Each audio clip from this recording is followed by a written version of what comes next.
A puppy in distress, saved by an attentive officer. What that officer says clued him in to the dog needing help. We're following developing news as well overnight. A driver in critical condition after a crash. What police suspect happened, plus the surprising discovery inside one of the cars. Also this. Newly released video shows what police experienced during the Trump rally protests in Albuquerque. More from their perspective coming up.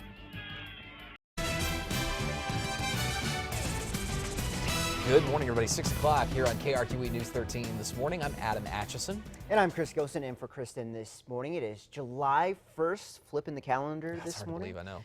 We got a holiday weekend ahead, and we're starting with weather. What are we looking at today? Well, today is going to be pretty active, especially later on this afternoon, so you want to keep the rain gear nearby. We're talking about scattered showers and thunderstorms for a good chunk of New Mexico, especially the central and western half of the state. A quiet, gorgeous sunrise this morning. The sun just coming up about 5:56 this morning. A mild start stepping out the door. We are seeing some light showers. Not heavy rain just yet, but some spot showers. And extreme western New Mexico to the south of I-40 and Gallup, around Catron County down into Silver City. Also some light rain across the northern mountains. The farther east you get, the drier it is and the warmer it is in the eastern half of the state. Upper 60s in Tucumcari to start, 70 in Clovis along with Hobbs, upper 60s in Roswell, 74 in TRC. Here in Albuquerque, we're hovering around 70 degrees with the lower 60s in Farmington. You're starting out at 61 on your Friday morning. As we head into the afternoon hours, especially after lunchtime, that's when our rain chances will be going up here in Albuquerque. And for the drive home from work, you'll need the rain gear as well, with that chance for more hit or miss storms. High temperatures today only into the 80s, so a cooler day ahead, but the heat will make a quick return. We'll take a look at that and your 4th of July holiday forecast in a few moments. All right, Chris, thanks. As a number of people still face charges this morning accused of participating in the violence following the Donald Trump rally in downtown Albuquerque, we're seeing newly released video showing police officers' perspective of that chaos. I need your line! I need your line! Video from an Albuquerque police officer mounted horse unit shows officers trying to hold back a mob of angry anti-Trump protesters in May. Windows were broken at the convention center. Horses and police dodged bottles and rocks, even sections of metal fencing being thrown at them. Trash cans were also set on fire. Hundreds of officers were pelted with rocks. 6 ended up with injuries. APD says 4 people were identified and arrested after that chaos. Happening right now, Albuquerque police say they're investigating a possible drunk driving crash. It happened last night at Churchill and Old Coors. Our crew on scene caught the cars involved on camera, and you can see one of the vehicles appeared right here to have an entire arsenal of weapons in the trunk, along with what looks like a bulletproof vest. It's unclear if that car belongs to the person being investigated for DWI or the victim in the case. At last check, at least one person is in critical condition in the hospital. Roads in that area are back open this morning. Happening today, repeat offenders in New Mexico will face stricter DWI penalties as new laws go into effect. For the worst of the worst drunk drivers, an 8th or subsequent DWI conviction will now carry 10 to 12 years with no suspension. Up until this morning, it was 2 to 3 years and often suspended. If you're convicted of vehicular homicide, it's now a 15-year maximum sentence for each victim killed. As of yesterday and before in New Mexico, it was 6 years. The governor pushed for tougher penalties during the last legislative session.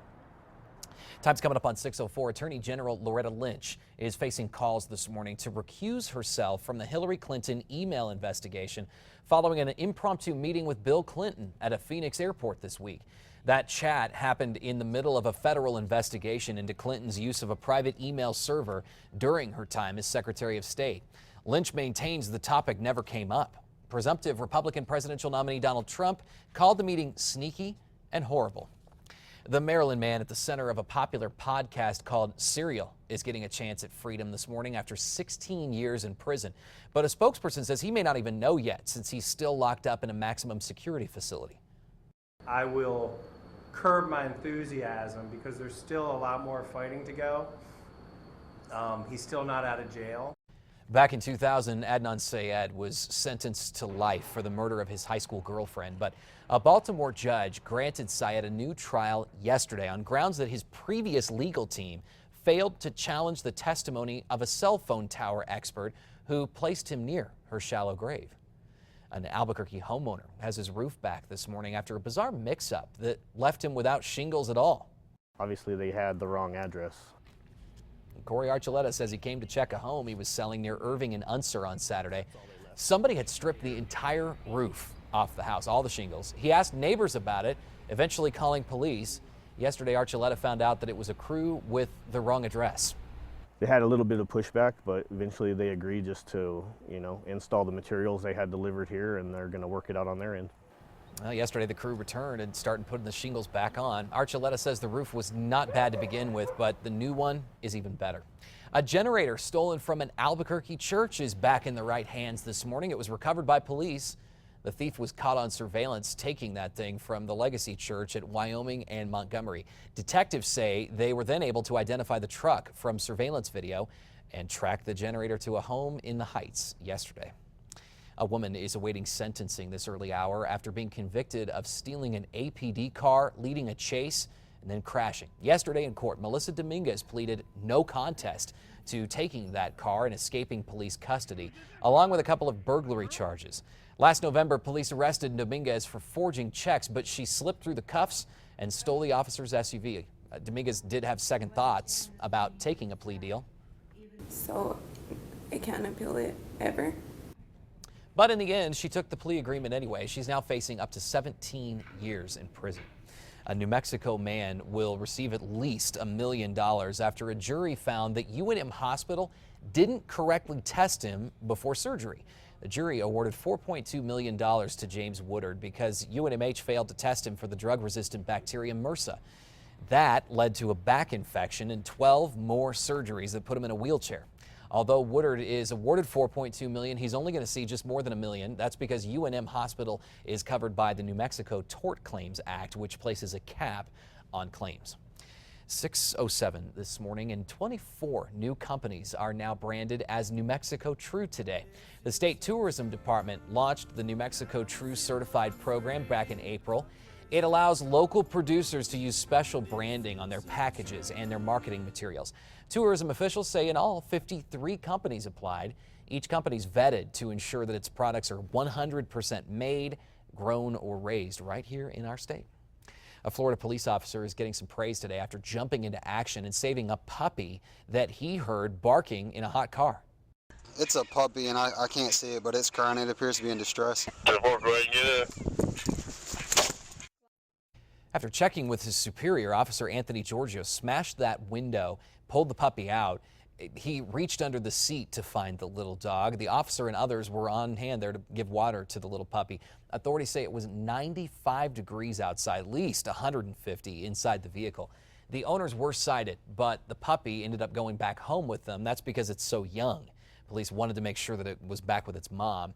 Authorities say if Officer Giorgio had not acted, that puppy could have died within a few more minutes. It's lucky he was. A Texas woman is inspiring people this morning with some simple signs. Dawn Pringle says she just woke up one morning with an idea for these signs. They say 3 simple words: you are important. And for 2 years now, she's been hitting the streets of Amarillo with this simple message. It seems to be inspiring people. So much for doing this, and you saved my life. Thank you. The devil's been working on me, and I saw your sign that says you are important, and it saved my life, and I appreciate it. Wow. Pringle says the projects helped her remember her value as a person as well. Cool. Crap. This isn't going right. A malfunction midair, how one skydiver was able to land safely after getting tangled in his own parachute. And as an investigation into one of his officers continues today, the New Mexico State Police Chief is speaking out. What he has to say about a controversial traffic stop just ahead. Plus, happening in just hours, authorities expected to release their preliminary findings into the Doghead fire. What we could learn today.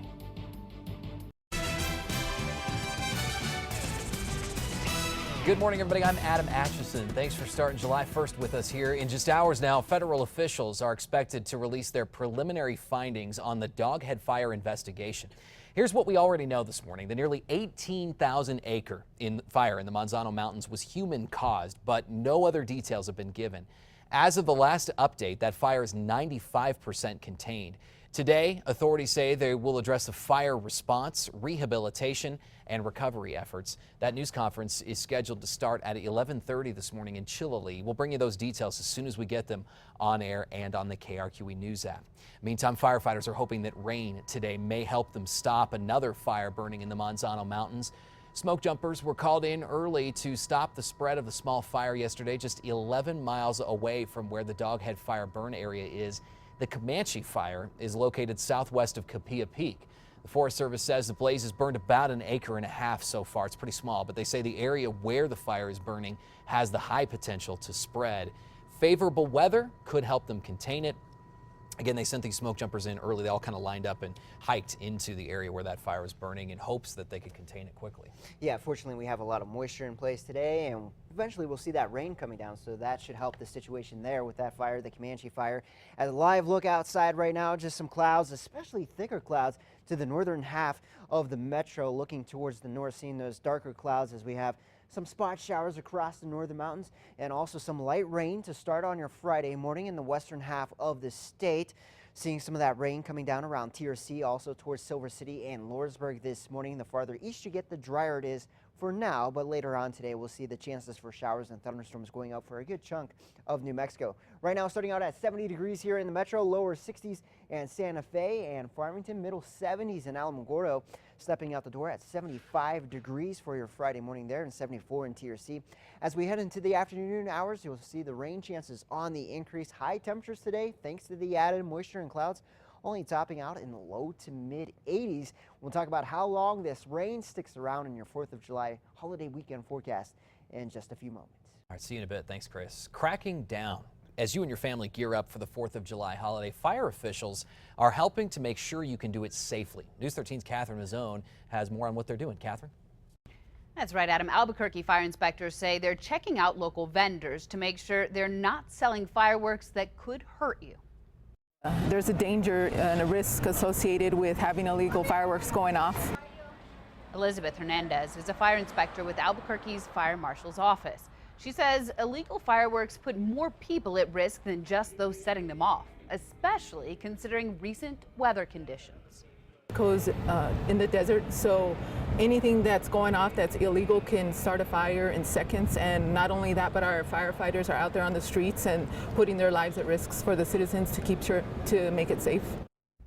Now, as a reminder, illegal fireworks go 10 feet up in the air or higher and are louder than a cap gun. Adam, back to you. Gotta be safe out there. Thanks, Catherine. Time is now 6:34. We'll turn to this. State and Silver City police officers are awaiting word on whether they'll be disciplined through internal investigations this morning after letting a DA drive home after stopping her for driving erratically.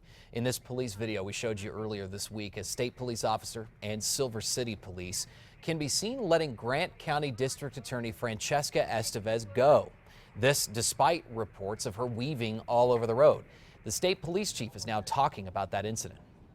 Would any other person be treated this way? The straightforward answer to that question is no. The answer is no. Estevez can be seen falling into her car and stumbling in the video, but state police officer Alyssa Flores wrote in her report she, quote, did not see any signs of drug or alcohol impairment. We needed to know why that vehicle, which was reported driving recklessly, was being operated in that manner. At this point, it's too late to file any DWI charges against the DA. She still has yet to comment on any of the police and witness video, but early on said all of it was caused by a flat tire. You may notice a new ad on social media this morning. Libertarian presidential nominee Gary Johnson and his running mate Bill Weld are trying to win voters over, touting their successes as governors. Left the state with new highways, bridges, schools, hospitals, and $1 billion surplus without raising taxes a penny. I cut taxes 21 times and took unemployment from the highest rate among the 11 industrialized states to the lowest. Former New Mexico Governor Johnson and former Massachusetts Governor Weld are both two-term governors. The pair says they're socially liberal, fiscally conservative, and they're aiming for, quote, small, efficient government. We're just over 2 weeks away now from the Republican National Convention, and reports are out today that Governor Chris Christie is being vetted as a potential vice presidential pick for Donald Trump. The New Jersey governor is one of the few so-called establishment GOPers to stick with Trump. even defending him after Trump was accused of making racist comments about the judge in his Trump University case. Sources familiar with the vetting process say that Christie has received the official paperwork. Trump will unveil his running mate at the upcoming convention. Let's turn to a live look in Washington, D.C. this morning, where President Obama is expected to issue an executive order later today. That order would make protecting civilians a larger focus while planning U.S. military options. He's also expected to reveal how many civilians have been killed by CIA and U.S. military drone strikes since he's taken office. The numbers will only include deaths from Pakistan, Yemen, and Africa, not from Iraq or Afghanistan. Developing this morning, New Mexico City says it's working on luring an internet heavyweight to the land of enchantment. Los Lunas and another city outside of our state are competing right now to be the site of a massive new data storage center of a company called KRQE. They want to build and equip the computer systems facility for their parent company, which so far remains a mystery. Okay, I'll guess Google, only because my son wants to work for Google. Could be Bill Gates, I don't know. Well, you can only guess right now. Village councilors approved a series of property tax breaks over a span of 30 years. In return, it could mean construction jobs for the development at the proposed site at Huning Ranch Business Park on Highway 6 near I-25, and then steady, high-paying jobs. An Oklahoma skydiver says he is mainly concerned with finding his gear this morning after surviving a terrifying parachute malfunction in midair. This whole thing was caught from his perspective on a GoPro camera. Watch as the diver descends really quick, and his parachute does open, but he gets tangled up in the cords. After struggling, the skydiver was able to activate his reserve chute. He was eventually able to land at a stadium on safe ground, unhurt. But as I said, he's really concerned about his gear. He's offering a reward now for whoever finds it.